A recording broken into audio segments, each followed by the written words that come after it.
Sans système, il n'y aura jamais de millionnaires dans la diaspora. Aujourd'hui, je veux m'adresser à une communauté précise. Une communauté très souvent oubliée dans les discours patrimoniaux classiques. La diaspora française. Si tu fais partie de cette diaspora française, écoute-moi attentivement. Parce que ce que je vais te dire va probablement te déranger. Mais c'est exactement pour ça que c'est nécessaire. Les entrepreneurs de la diaspora française travaillent dur. Ils créent des entreprises. Ils génèrent du chiffre d'affaires. Ils emploient. Ils produisent de la valeur. Mais beaucoup d'entre eux font une erreur fondamentale. Une erreur silencieuse. Une erreur structurelle. Ils savent gagner de l'argent, mais ils ne savent pas le transformer en richesse durable. Et c'est là que tout se joue. Ce que je dis ici, je ne l'ai pas lu dans un livre. Je l'ai vu, dossier après dossier, chez des entrepreneurs brillants, avec du chiffre, des équipes, du potentiel, mais sans système. Et laisse-moi te poser une question simple, très simple. À quoi c'est de gagner beaucoup d'argent si chaque euro qui entre ressort aussitôt mal fiscalisé, mal structuré, mal protégé? Moi, je te parle en tant que banquier privé, pas pour te juger, mais parce que je vois les conséquences à long terme. J'ai vu des entrepreneurs de la diaspora française se verser l'équivalent de 120 000 euros, 200 000 euros par mois, par an en salaire. Pas parce qu'ils en avaient réellement besoin pour vivre, mais parce qu'ils n'avaient aucune structure, aucune vision, aucune architecture. Résultat, j'ai vu des entreprises mourir.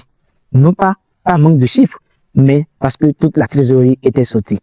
Et quand les charges arrivent, quand un imprévu surgit, quand un projet nécessite du financement, il court de banque en banque. Et là, silence. Personne ne veut leur prêter de l'argent. Pourquoi? Parce qu'un entrepreneur qui ne sait pas structurer n'est pas vu comme une opportunité, mais comme un risque. Et là, il faut comprendre une règle fondamentale, surtout pour la diaspora française. En France, l'entreprise n'est pas toi. Ce n'est pas ton portefeuille personnel.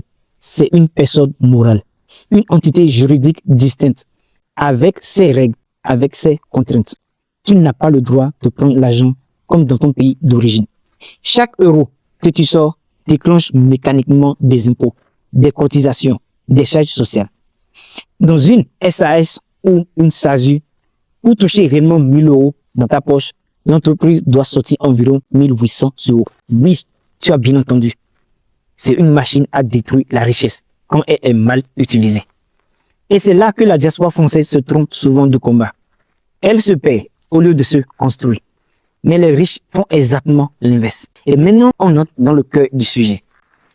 Quand je parle de système, je ne parle ni d'un produit, ni d'un placement, ni d'un coût financier.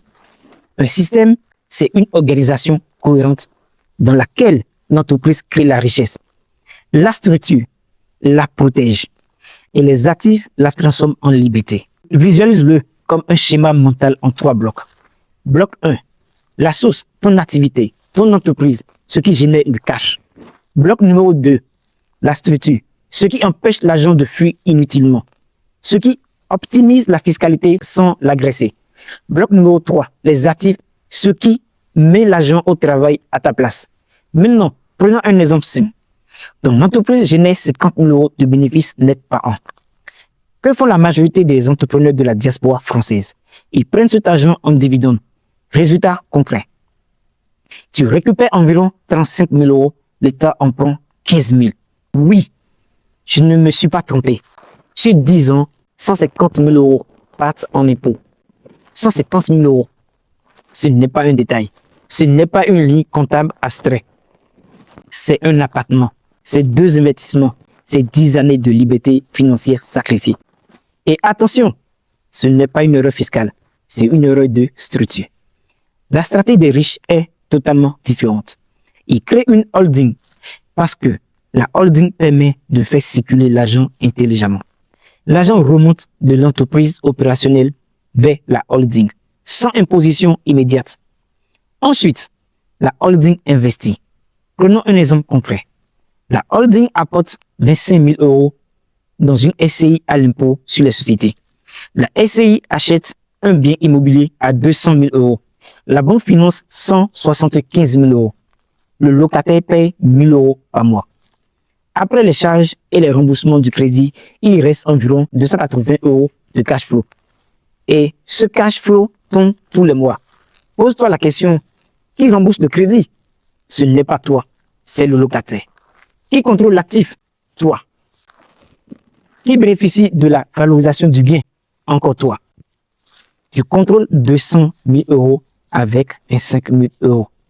Et grâce à l'amortissement en SCI à l'IS, tu réduis fortement la pression fiscale. C'est ce que j'appelle en tant que banquier privé un levier structurel.